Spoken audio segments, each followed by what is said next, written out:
Have you ever poured your heart out trying to wake someone up, only to watch them nod, say they understand, and then go right back to the same destructive habits?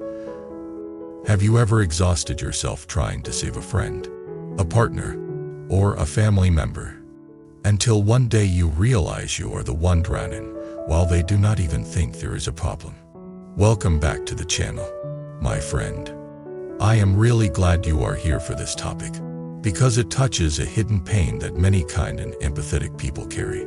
Today we are going to talk about a kind of suffering that is not often named, but quietly eats away at your energy and your joy, the suffering of trying to save someone who is not ready, not willing, or not meant to be saved by you.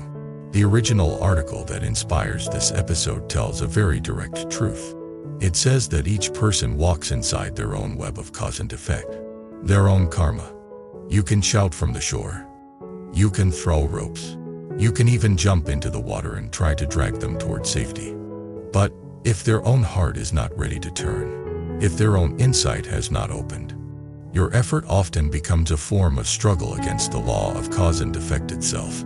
And the paradox is this: sometimes the deepest wisdom, the most powerful compassion, is not to keep pushing, not to keep pulling, but to step back and let that person walk through their own lessons.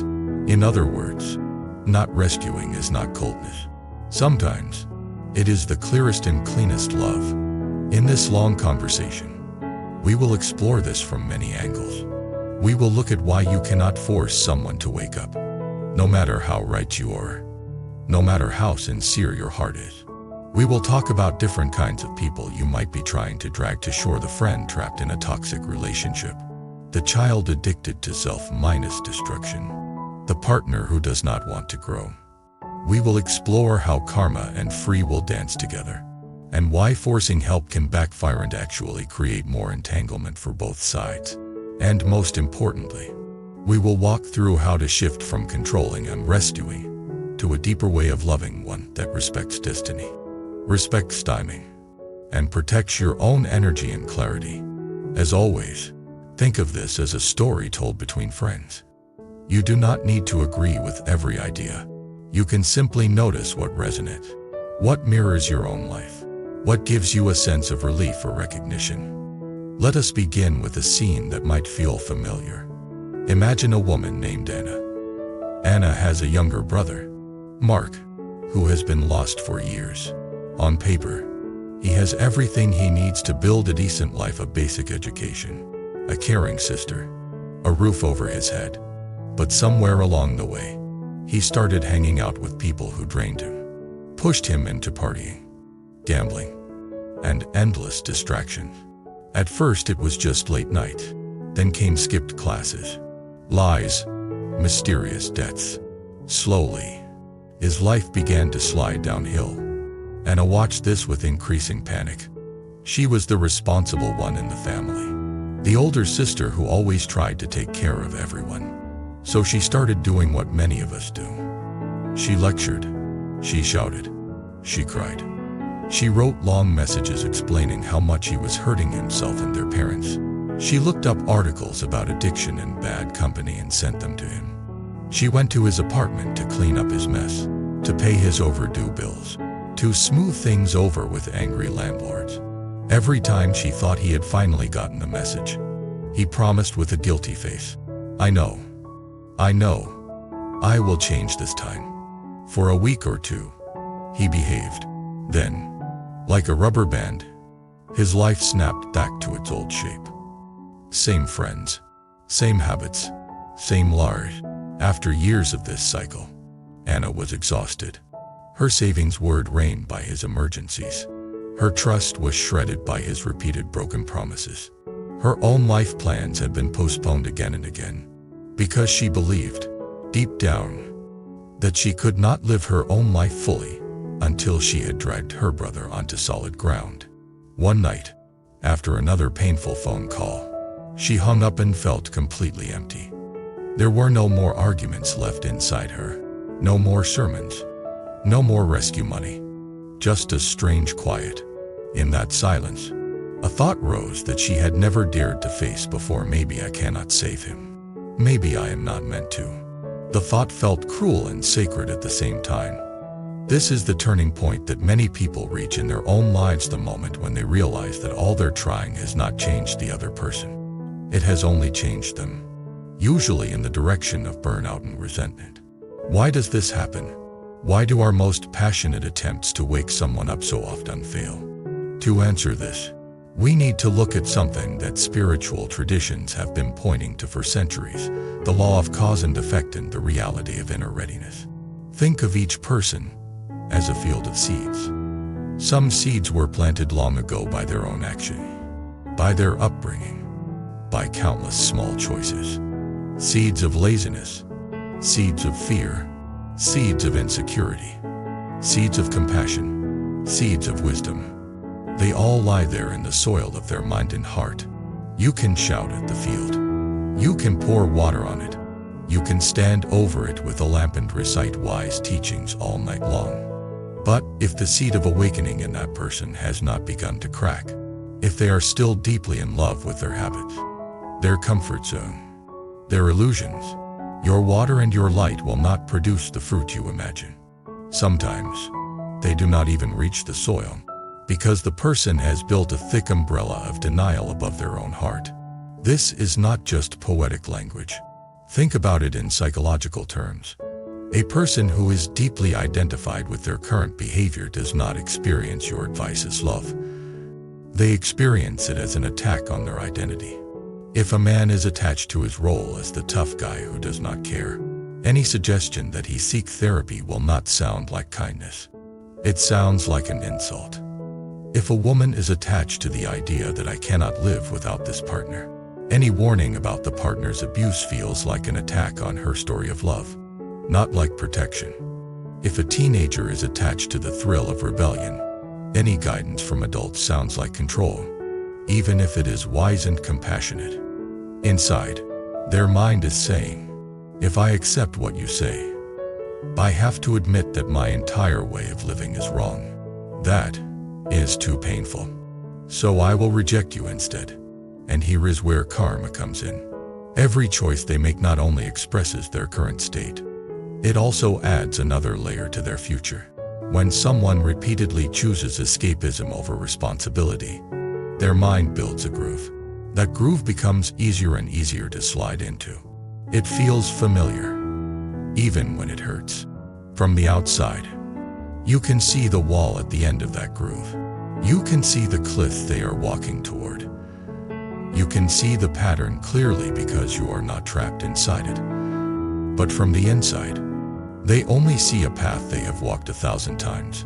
It feels safe, even if it is killing them slowly. So when you try to pull them in another direction, you are not just fighting with a single decision. You are fighting a long chain of causes, a thick rope of karmic habits. Unless there is a crack in that chain from inside, your pulling only tightens it. This is why many spiritual teachers say you can knock on the door of someone's heart, but you cannot walk in for them. Let us return to Anna and Mark. For years, whenever Mark got in trouble, Anna rushed to rescue him. She paid his debts. She lied to their parents to protect him. She found him new jobs when he lost the old ones. In her mind, she was helping. In reality, she was also protecting him from the natural consequences of his actions. She was acting like a cushion between him and the pain that might have woken him up. Every time life tried to send him a sharp lesson, she softened it. In spiritual language, you could say that she kept interrupting his karma, not in the sense that she erased it, but in the sense that she kept him from fully tasting it. One day, during a rare moment of honesty, a friend asked her, if he never has to feel the full impact of his choices, why would he ever change? You are taking the blows for him. You are the one bleeding, not him. Her first reaction was anger. So I should just stand by and watch him destroy himself, she snapped. Her friend replied gently, I am not saying you should be cold. I am asking you to see clearly which of your actions truly help him grow, and which ones are only satisfying your need to feel needed. Your fear of losing him, your image of being the savior. That question cut deep, because it exposed something. she did not want to admit. She realized that part of her identity was indeed tied to being the one who holds the family together, the one who saves her brother over and over. The idea of letting go did not only mean risking his collapse. It also meant losing her own role as the hero. In that moment, she saw that her help was mixed. There was love, yes, but also control, fear, and attachment. Facing that is very uncomfortable. But it is also the doorway to a more mature compassion. Because the truth is, sometimes we try to save people partly for them, and partly for ourselves. We cannot bear to see them fall. We cannot bear the guilt of doing nothing. We cannot bear the feeling of powerlessness. So we keep acting. Not always because it truly helps, but because it gives us the illusion that we are in control. Real compassion, however, is less about feeding our own need to act and more about serving the actual growth of the other.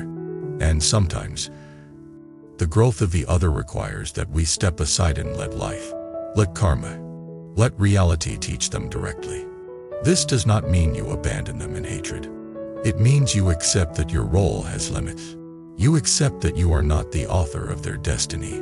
You accept that they must walk through certain fires themselves. There is a saying in spiritual circles: you can carry someone on your back for a short distance, but you cannot walk their entire path for them. If you try, you will collapse, and they will never learn to use their own legs. Let us look at another case trying to wake up someone in a toxic relationship.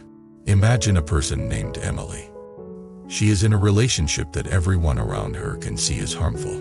Her partner belittles her, controls her, manipulates her.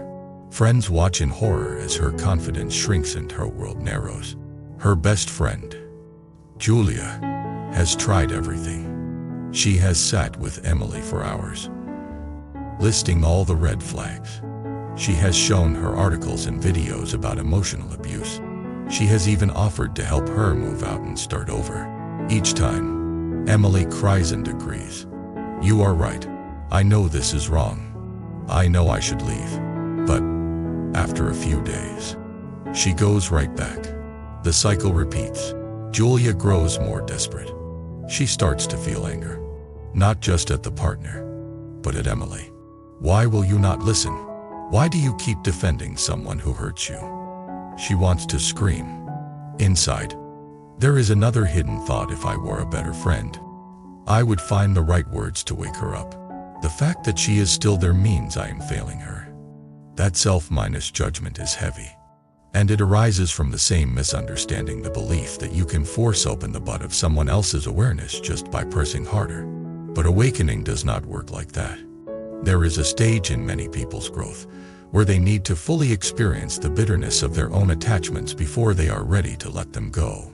You can throw them a rope, but they will not grab it until the pain of staying where they are becomes more intense than the fear of change. You cannot schedule that moment for them. You cannot make it happen by shouting more clearly. It emerges from inside, when the karmic pattern has ripened enough, when the inner enough finally appears in their heart. Until that happens, your endless reminders might only create resistance. Emily might start to hide her relationship problems from Julia because she does not want another lecture. She might lie and say, "Things are getting better," just to avoid conflict. The bond between them weakens under the weight of forced advice. So what is Julia supposed to do? Just watch her friends suffer and do nothing? This is where spiritual wisdom offers a third way, beyond both control and abandonment. Instead of trying to drag her friend from the water by force, Julia can choose to stand clearly and firmly on the shore as an example of sanity. She can say, calmly and lovingly, "I see that you are in pain. I care about you deeply. I will not pretend that this situation is healthy. I also know that only you can decide when you are ready to leave. When that day comes, I will be here to help in whatever way I can. Until then, I will not keep arguing with you. I will not fight your choices. I will keep my heart open. But I will also protect my own energy and boundaries." In doing this, she is not giving up on her friend. She is stepping out of the role of savior and into the role of witness and support. She is acknowledging the other's free will and karma, while also refusing to enable the harmful pattern. This stance requires a lot of inner strength. It can feel like standing still while a storm rages, trusting that you cannot control the lightning, only how you hold your own posture. Now let us turn to a different context: parents and children. Few places are as emotionally charged as the attempt of parents to wake up their grown children. Parents see more of the world. They have felt the pain of their own mistakes. When they watch their child walk toward what looks like disaster, their whole being wants to shout, to block the path, to drag them away. Imagine a couple, Linda and Robert, whose adult son, Evan, has fallen into an online gambling addiction. He is in his 20s, still living at home, spending nights staring at screens, chasing losses, borrowing money, making promises he does not keep. They have tried every kind of communication: gentle talks, stern warnings, threats, tears. They have confiscated devices, cut off allowances, taken him to counselors. For a short time after each intervention, he behaves. Then, the cycle restarts. In their desperation, they begin to believe that they must keep trying harder, because if we do not save him, no one will. But in the process, their health collapses, their marriage is strained, their home becomes a battlefield of suspicion and arguments. One day, an older relative says something blunt at a family gathering: you cannot live his life for him. He must pay the price of his own choices. If you keep blocking the blows, you may collapse before he learns anything. The words sound heartless, yet somewhere inside, they know there is truth. So what does it mean, in such a case, to let him face his own karma? It might mean that instead of secretly paying off all his debts, they let creditors speak to him directly. Instead of allowing him unlimited access to money, they draw firm boundaries about what they will and will not support. Instead of making excuses for his behavior to others, they allow reality to confront him without constantly softening it. This is not easy. It breaks 1,000 images of what good parents are supposed to do. Many cultures teach that good parents protect their children from all suffering. But spiritual wisdom adds a nuance. If you protect someone from every consequence of their actions, you may prevent them from ever learning how to steer their own life. In this way, not rescuing becomes a fierce kind of love. It is the love that says, I will walk beside you as long as I can, but I will not lie for you. I will not fund your self-minus destruction. I will not pretend that your behavior has no impact. I love you too much to keep you in a padded prison. Of course, every situation is different. There are times when stepping in to protect someone is absolutely necessary, especially when safety and life are at risk. But there are also many times when our interventions are driven more by fear and guilt than by clear seeing. This is why inner wisdom and mindfulness are so important. Without them, we cannot tell when we are truly helping and when we are only feeding the cycle. To understand this more deeply, let us talk about the internal cost of being a rescuer. There is a certain type of person who is naturally compassionate, sensitive, and responsible. They are the ones everyone turns to in a crisis. They are the ones who always pick up the phone, always listen to the tears, always give advice, always offer money, always make space. At first, this might feel meaningful. Being needed can feel like being important. But over time, if you are not careful, this pattern can turn you into a kind of emotional sponge for the whole world. You absorb other people's pain, but they do not necessarily change. You carry other people's burdens, but they do not necessarily learn to carry their own. You burn your own fuel, but no one stops to ask if you are tired. Slowly, your own life goals fade into the background. Your own health erodes. Your own joy is covered by a constant weight of other people's crises. At some point, you might find yourself thinking, I am so tired. I am trying to save everyone, but no one saves me. Underneath that exhaustion is an important realization waiting to emerge. You are not here to be the savior of the world. You are here to awaken, to grow, to love wisely, to contribute in ways that are aligned with your true capacity and calling. When you try to save those who are not ready, you not only drain yourself, you also interfere with the mysterious teaching power of life. There is a story often told in spiritual circles. A man finds a butterfly struggling to emerge from its cocoon. The opening is small, and the butterfly is pushing, wings all crumpled. The man feels compassion. He cannot bear to see the struggle, so he gently tears the cocoon open to free the butterfly. At first he feels pleased, thinking he has helped. But then he notices that the butterfly cannot fly. Its wings are weak. It falls to the ground. What the man did not understand is that the struggle to push through the small opening is what forces the fluid into the butterfly's wings, making them strong enough to fly. By removing the struggle, he removed the growth. Many human transformations work the same way. The pressure of suffering, the friction of problems, the sharp taste of consequence are often what force us to grow inner strength, wisdom, and humility. If someone keeps opening the cocoon for us, we may never develop the wings to fly. So when you see someone struggling, the question is not always how can I stop this struggle, but what is the nature of this struggle? Is it destroying them? Or is it the friction that might eventually awaken them? And if I step in, will I truly help?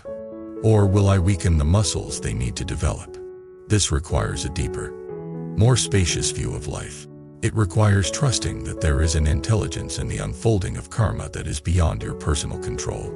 It requires humility, the humility to admit that you do not always know what is best for another person's soul. From this humility, a new way of helping appears.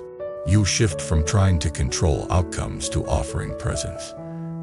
You shift from lecturing to listening. You shift from forcing to inviting. You shift from carrying their entire life on your back to walking beside them, ready to support when they ask sincerely. You continue to pray for them if you are a praying person. You continue to wish them well. You continue to keep your heart soft toward them. But you release the belief that their salvation is your job. There is a quiet peace in this shift. The tangle of guilt and pressure slowly loosens. You begin to reclaim your own life, your own path. You have more energy to cultivate your own wisdom, your own mindfulness, your own compassion. And something paradoxical often happens then. When you stop chasing them, some people suddenly feel the emptiness of their own path more clearly. When the cushion of your constant rescue is removed, the floor of reality touches them more directly. Sometimes, that is exactly what they need to finally wake up. Not always. There are cases where people continue on their destructive path. That is painful to watch. But that, too, is part of respecting karma. Not everyone will awaken in the way or at the time you wish. It is here that your own spiritual practice becomes crucial. If you do not have a place inside yourself to hold grief, you will not be able to let go of impossible rescuing. You will keep chasing, because the alternative is to feel the pain of watching someone you love make choices you cannot stop. So part of your work is to build an inner space where you can grieve, where you can cry, where you can admit, I cannot save them, and let that truth break your heart open instead of shut it down. Tears can be a form of surrender. They are the water that softens the hard rock of control. Through them, you may touch a deeper trust that beyond your personal plans, there is a larger story unfolding, and that each soul has its own timing. Let us come back to you for a moment. Maybe as you listened, images arose in your mind: a sibling you are worried about, a parent stuck in bitterness, a friend repeating the same mistakes, a partner who will not face their shadows, a child who walks a dangerous road. Maybe you felt a mix of recognition and resistance. Part of you knows you have been responsible, involved, burnt out from trying to pull others to shore. Another part protests, if I do not help, am I not being selfish? Am I not abandoning them? Let me say this clearly: learning when not to save someone does not make you selfish. It makes you honest. It makes you humble. It makes you aware of the limits of your role. Selfishness is unconcern for others. Clarity about boundaries is something else entirely. You can still care deeply. You can still be kind. You can still offer support when it is truly helpful. But you no longer sacrifice your entire life to battles that are not yours to fight. So, how do you actually begin to shift in practice? First, you can acknowledge the pattern without judgment. You can say to yourself, yes, I have been acting like a rescuer. I have been crossing my own limits. I learned this pattern for many reasons, from family, from culture, from my own wounds. I did not do it because I am bad. I did it because I wanted to help. But now I see that it is not working. Second, you can bring attention back to your own path. Ask yourself, what has my own life been asking of me that I keep ignoring because I am too busy fixing others? What dreams have I put on hold? What practices have I delayed? What healing in myself have I postponed? You might realize that you have used other people's problems as a distraction from your own. That realization can be uncomfortable, but also liberating. Because when you stop using rescue as an identity, you free up huge amounts of energy to invest in your own growth. Third, you can experiment with new responses. When someone comes to you with the same problem for the 10th time, instead of giving the same advice again, you might ask, what do you want to do about it this time? What feels true to you? This places the responsibility back in their hands. When you feel the impulse to offer money or time you do not actually have, you might pause and ask, if I say yes now, what will be the impact on my own life? Am I helping them? Or am I rescuing them from a consequence they need to feel? When you feel guilty for saying no, you can remind yourself, their life is their path. I am not abandoning them. I am trusting that life and their own inner wisdom will teach them in ways I cannot. Fourth, you can deliberately practice compassion that includes yourself. Imagine pouring the same kindness on your own heart that you have been pouring on others. Instead of only asking, how can I ease their pain? Also ask, how can I relieve my own suffering in ways that are wholesome? This might mean resting more, seeking your own therapy, joining a support group for people who love addicts or difficult relatives, cultivating a spiritual practice that grounds you. It might mean spending more time with people who are also committed to growth, instead of always surrounding yourself with those who drain you. As you build this inner foundation, you will find that you can love more cleanly. You can be present without carrying. You can care without grasping. You can say no without hatred. And finally, what about those you are stepping back from? You can still silently wish them well. You can still hold them in your prayers or meditation. You can imagine sending them light, clarity, and courage. You can trust that even if you are not the one to wake them up, someday, somewhere, something might. The universe has many ways of teaching. Sometimes the teacher is a book. Sometimes it is a stranger. Sometimes it is a crisis. Sometimes it is a quiet voice inside that finally speaks louder than all others. You do not know how their story will unfold. That is not your failure. It is just the mystery of existence. Before we close, I want to share a reflection that many people in spiritual communities eventually come to. When they stop trying to control others and start working on themselves, their presence changes. They become calmer, clearer, more grounded. Their energy is not tangled in drama all the time. And then, something surprising happens. The very people who once ignored their advice start to notice the change. They see that there is another way to live. Sometimes, they become curious. They ask, how did you get this peace? What did you do? At that point, your words suddenly have more power. Not because you are louder, but because your life is their proof. You are no longer trying to drag them to shore. You are simply standing there, firmly, on solid ground. When they are tired of swimming in circles, they know where to look. This is the quiet influence of true practice. It does not shout. It does not force. It simply shines. So as we bring this long sharing toward its end, I want to speak directly to the kindness in you. The part that wants to help, that hurts when others suffer, that feels torn between rescuing and letting go. Please do not shut that kindness down. The world needs hearts like yours, but let that kindness grow wiser. Let it be guided by clarity, by an understanding of karma, by respect for the freedom and timing of other souls. Let it include yourself. You are not here to drag everyone to the shore. You are here to learn how to stand in your own truth. You are here to walk your own path of awakening. You are here to love in a way that liberates, not in a way that chains. If this episode has resonated with you, if you saw your own story in Anna, Julia, Linda, or the others we talked about, I invite you to share in the comments. Have you ever tried to wake someone up and realized, painfully, that you could not? How did you come to terms with that? Are you still in the middle of it, torn between love and exhaustion?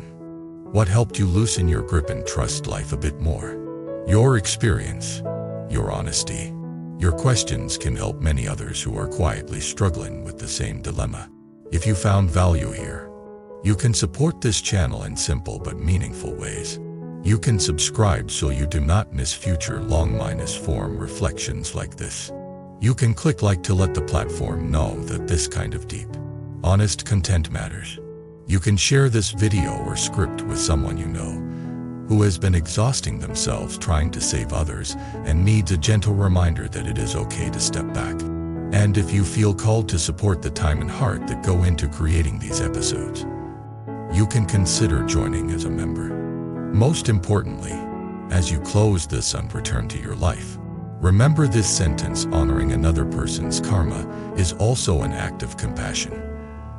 May you find the courage to let go where you must, the wisdom to see where your help truly helps, and the tenderness to hold your own tired heart as you learn this difficult but liberating lesson. Life gets noisy.